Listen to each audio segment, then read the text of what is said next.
So one of the nice things about having a grill this large is when you want to change things up and you don't have a Blackstone, you can always use a nice griddle. I'm going to let that go ahead and get heated up before we make these smash burgers. Okay, we've got our griddle up to temperature, and now we're going to go ahead and throw those burgers on.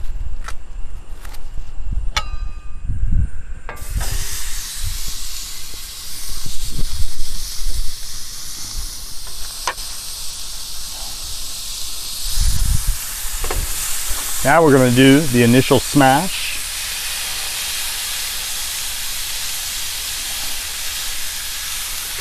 The whole idea is that you want to get them thin,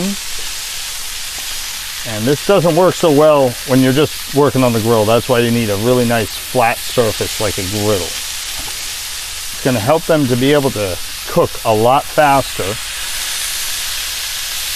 but it's also going to get a nice crispiness on the outside.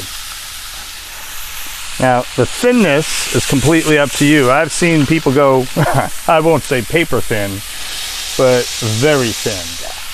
But I got a good temperature going there. What I'm going to do is I'm going to move it off, because what it's happened is it's released all of that moisture, and I don't want it to steam. I want all of that moisture to go away, and in doing so, it's going to go ahead and use the grease and from the actual burger, from the fat, to crisp it up a little bit more. My wife provided me some bacon that I had cooked up the other day, so I'm just going to give that a little bit of a warm up. Sometimes, again, you like that little bit of crispiness on the outside. I'm going to flip these over and see how we're doing. Oh yeah, look at that.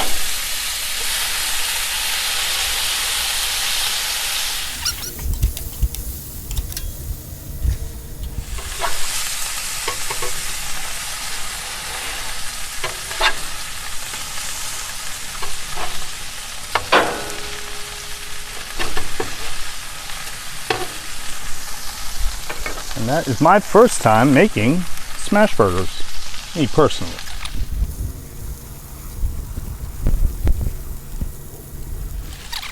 Like I said, the bacon was pre-cooked, so I know I can take these off because they're plenty warm.